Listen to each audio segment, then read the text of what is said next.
From blindpianolessons.com, meet Mark Miller. It's so rewarding. I teach a 10-year-old Louise. She's completely blind. It's just fantastic. I can teach her 12 hours a day and go home refreshed.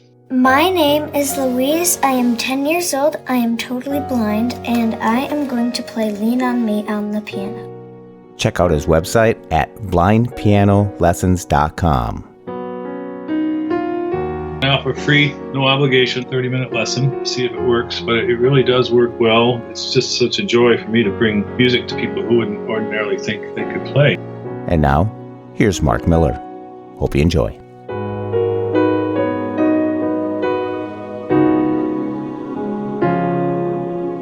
Welcome to Blind Abilities. I'm Jeff Thompson. Today in the studio, we have a teacher of piano. He gives piano lessons to the blind. His name is Mark Miller, and I'm glad to have him on the show. Mark, welcome to Blind Abilities. Thank you very much, Jeff. I'm really glad to be here. So tell me this. How did you get started or interested in teaching piano lessons to the blind and visually impaired? Sure. Back in the late 90s, I thought to myself, you know what? I could send a lead sheet, melody and chords, in a PDF form to someone in Russia or China instantly. And if they could read just one note in the treble clef, they could probably learn my system or learn how to play jazz or popular piano. So then my brother turned me on to a telephone company in the late 90s. It was like $2 an hour. I'm like, you know what? This could be something. So my first student was actually from Romsey, England, and his name was Ron. He was with me 7 years, and that was kind of the genesis of it. And then basically over 3 or 4 years, probably in 2003 or 4, I got some calls from some blind students, and I thought, let me see if I can refine my system here. Basically couldn't read notes, and so therefore I had to think about, okay, let's look for songs that are very patterned, melodies that they know by ear. And so that was kind of the beginning of it. Now, of course, the internet took off. Skype became, pretty ubiquitous in maybe 2004 or 5. So I could see the students' hands, although in the beginning I just did it over the phone, believe it or not. You did it by ear. I did it by ear, exactly.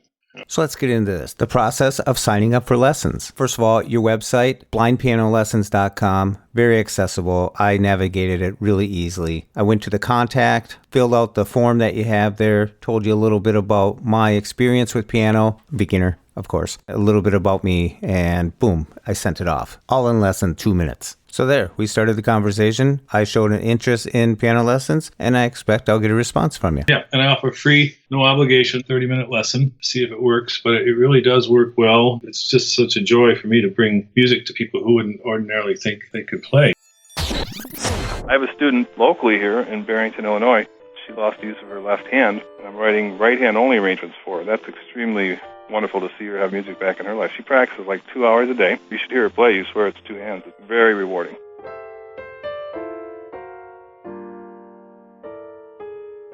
I mean, some of the best pianists in the world, right? George Shearing, Stevie Wonder, are blind. Marcus Roberts, I believe he went to the Florida Deaf and Blind School. Mm-hmm. So there's some great musicians. I mean, it is an oral art. And Errol Garner, who wrote Misty and was a fabulous jazz pianist, couldn't read a note. So for me, it's like, okay, how do I find, for example, here's a song, here's several songs that use the same chord pattern. This is Chim Chim Cheree. Same chords, Blue Skies. Okay, lots of songs. Here's a Stairway to Heaven. Those all use the same chords, and believe it or not, the left hand's playing chords that are just a half a step apart. So it's minimal movement, but also let's find songs that have basically the same harmonies. So now we can kind of focus on the melody. See what I'm saying? It's hard to focus on the chords and the melody. So if we can make one much easier or more patterned, then I think it makes for a more expeditious way of learning. So walk me through this. Say someone calls in and says, okay, I want to take piano lessons, and they're a beginner, and they're sitting in front of their keyboard, and you are there. How does it start? Sure. Basically, I would teach them all of their 3-note chords. So, for example, the first 3 would be all white notes, C major, and then F major, and then G major. So that's what I call group 1 chords, and they're all white. Okay, and then we go to group 2. D major has a black note in the middle, E major, A major, etc. So there's basically 5 types of 3-note chords. But once you learn all the majors, which is 12 different ones, C major, F major, G major, D major, E major, A major, you can just change one note and you get the minor. So if you know C major, like your name, you just change the middle note down a half step, and you get the minor. So I make the analogy, when we first learned to read, maybe Dr. Seuss, right? Cat, sat, rat, bat. We're just changing one letter, but we're getting a whole new word. Same idea. Mm-hmm. Changing one note, and you get a minor, or you get the sus4, or you get the augmented. So 4 of the 5 triads, so-called 3-note chords, are just one note away from each other. So once these become second nature, C major, F major, G major, D, E, A, D flat, E flat, A flat, F sharp, B, and B flat, then you pick up the other 3 or 4 types by just moving one note. So that's how it would start. Now you say, well, that's a lot of chords. Yes, but even if you learn one a day, right, you'd have them all in 2 months. And that's very easy. Mark, what's it like for you to see someone improve? I mean, through the eyes of a teacher. Oh, it's so rewarding. I teach a 10-year-old Louise. She's completely blind. It's just fantastic. I could teach her 12 hours a day and go home refreshed. Actually, I'm home when I'm teaching her. She actually comes to the studio. My name is Louise. I am 10 years old. I am totally blind, and I am going to play Lean on Me on the piano.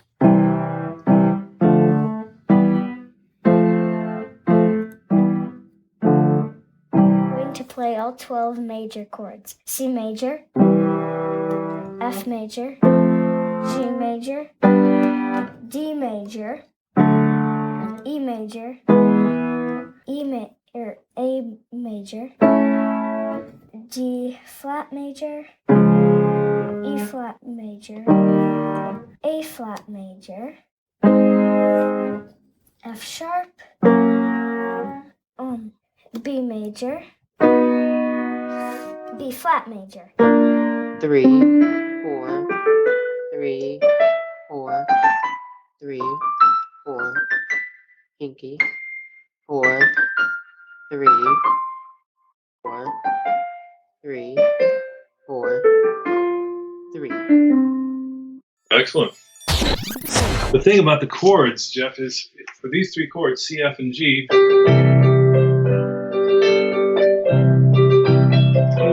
can literally play dozens and dozens of songs just with those 3 chords. Another idea would be, let's say, reinforce the chords by doing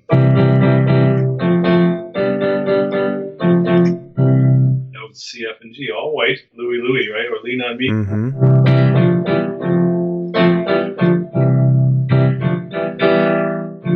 All white note chords. So it's all about, as a teacher, how do we get the biggest sound as quick as possible, but also learning the theory. It's not just put your finger here. My students understand that if we're playing in the key of C, these are the 7 chords in the key of C. Now let's play some songs, melodies that you know, Puff the Magic Dragon, or more popular, songs. It's very, very rewarding. And I love the challenge because, you might be into jazz, this other person might be into pop, or into hymns. I teach a 14-year-old Owen in Tennessee. He's playing Happy Birthday in multiple keys, which is really hard to do, even if you have sight.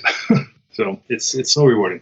So how do you work out, like you're just doing it with audio, how do you work out like their left-hand position to start out like C? Sure. Well, I notice with my blind students, they're feeling where the 2 blacks are, right, and the 3 blacks. But I'll ask them, are you sure you're using pinky middle thumb? And they'll say yes, right? Or actually I can see in some cases I can see their hands because they have a camera, of their keyboard. So, but occasionally I'll ask them the fingering, but basically, I hear what they're doing and I have over 5,000 arrangements that I have written for 10 different levels. So if you're a beginner, intermediate, advanced, it just depends. Basically, it's all about, as I say on my website, chords and concepts. I say chords, right? Learn your 6 triads. Now here's all the songs that can use those. And depending upon how well you grasp certain chords, I'll customize the arrangement and say, okay, this person is struggling with chords that have black notes. So let's do everything in the key of C, all white.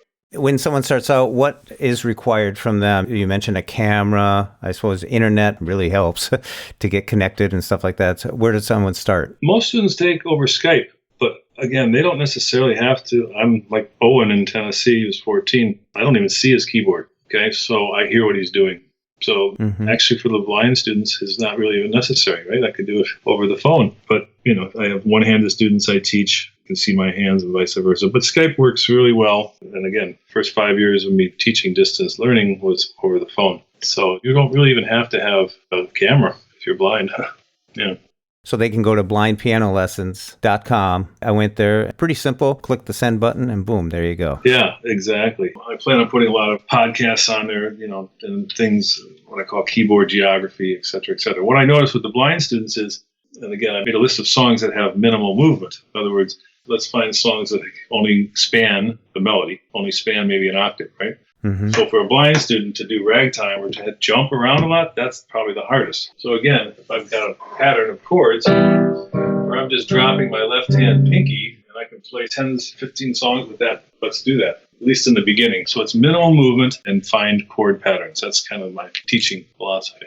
I think that's the most important thing is just because you take a lesson doesn't mean you know how. It takes practice. How much practice do you suggest for someone that takes a lesson? Yeah, I would say minimally half hour a day, but if you're into it, that goes by very fast. I would say if you can do an hour a day, that would be fantastic. Basically, it's much better to do an hour a day than to do 3 hours one day a week. We want to have what we call spaced repetition. Mm-hmm. Much better to do even a half an hour every day than 2 hours twice a week. As my teacher said, you don't give yourself time to forget. You're doing it every day, and once you get those chords down, wow. Musical world is you. I mean, if you play guitar, I think the popularity of the guitar is that you're playing chords from day one, basically. You're getting a big sound, right? I took guitar classically as a kid, but it's years and years to play classically because you're reading all these dots and it doesn't really have concept. It's just dots on a page. It's really kind of rote learning. But if you understand chords, you realize that this is... It's not 6 different notes to me. That's one chord, A minor, being broken up. But at the classical level, you don't really see the overall picture of the harmony. You just see these dots. And so chords are, if you look at anybody playing professionally, in the band, hotels, cruise ships, they all basically know how to play with chords, Oh, yeah. It really helps to have some chords because I know an hour of chopsticks is not going to do it for me. I did learn a chord a couple times, and it's really neat because you can hold that and then you can play with your right hand just a little bit and then move around a little bit. So this is really something. And, with the pandemic happening, you probably didn't even skip a beat because you were already doing this. Yeah. I was telling my wife, how do I say this humbly? The world's kind of catching up to me. Honestly, I was featured on, LA Times, London Telegraph. I would call them up and say, I'm teaching piano over the phone. This is 2002, 2003. They're like, what? I mean, it automatically sold itself. And now, obviously, with distance learning becoming pretty ubiquitous, and then, like you said, with COVID, and it's like, you do this? Oh, I believe you can do this. Well, I've actually been doing it for 20 years almost to the day. That's great. So, Mark, we deal with a lot of transition age students, 14 to 21 years of age, and their counselors and all the people involved in the education of students. And I think this is really something for a lot of people to have, the parents, the counselors, the educators, as a means for them to get piano lessons. And I'm just glad that Blind Abilities can be part of bringing awareness to the services you provide. And there's a lot more to it than that. Transportation, getting around. This is virtual. This is distance learning. This is right in the home. You can do it right any time of the day. Well, I don't know if you're up all night, but it seems like convenience and efficiency is built right in. Thank you. No, I'm super excited. The whole idea for me is I want that to be one of my legacies, honestly. I want people to say, Mark Miller brought music to my life, and not necessarily the traditional way. And if I may talk 1 minute, I'm actually developing my own, I'll call it the Mark Miller Braille system. My understanding, and I could be wrong, is that Braille notation, and Braille is one thing, Braille music notation is slightly different, or kind of apples and oranges. So very briefly, I'm developing my own system whereby, there's only 7 different letters on the musical keyboard, right? So why reinvent the wheel? So, for example, a capital A would be, let's say, a quarter note. A smaller lowercase a would be an eighth note. And then we deal with, how to add a dot or how to add some timing to it. But I think my system could be a little bit easier to learn in terms of the student feeling the dots and transcribing that or translating that into letters. Yeah, kind of like a Braille tablature for the piano. Yeah. Well, I went onto your website and I saw the videos there, and a person with only 2 lessons was going through 12 chords. Yeah. And that other thing, 3 and 4 note patterns going right up the scale. Yeah. Again, when I was a kid, I took classically, and all these dots on the page, I'm like, what? Hey, every major scale can be broken up into either a group of 3 notes, then you slip your thumb under, and then the next is a group of 4. If I just did a group of 4, the next one's 3. So all my students learn 6 of their 12 major scales in one lesson, because it's basically, if I just did a 3, next one's 4. 3, 4.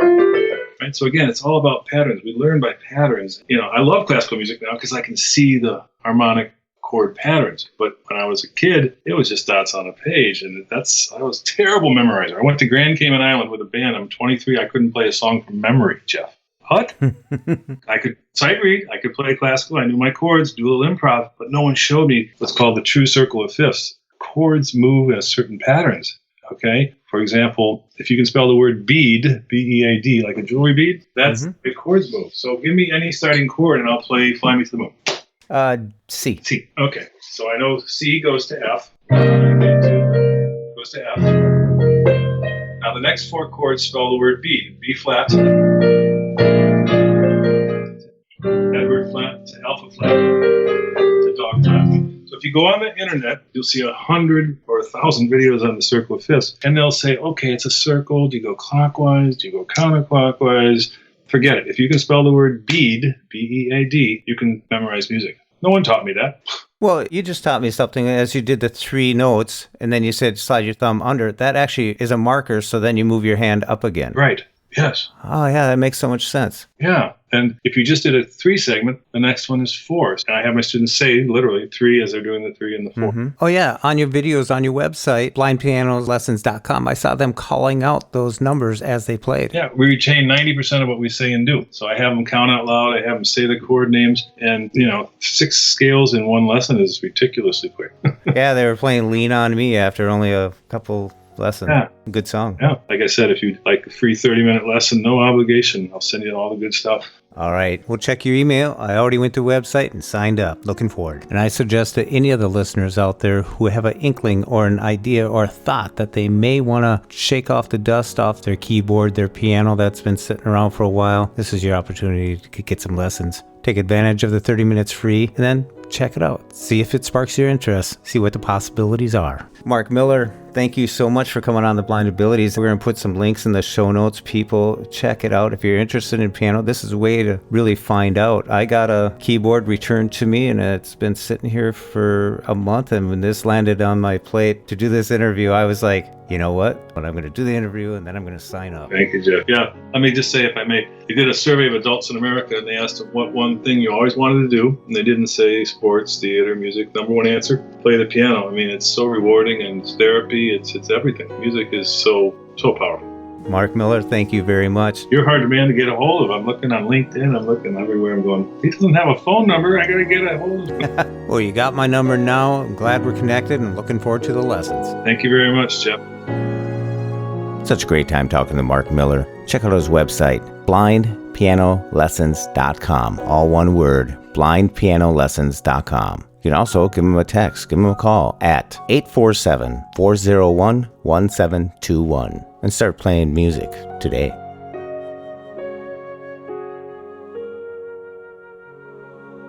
A big shout out to Chi Chow for his beautiful music. You can follow Chi Chow on Twitter at El Chi Chow.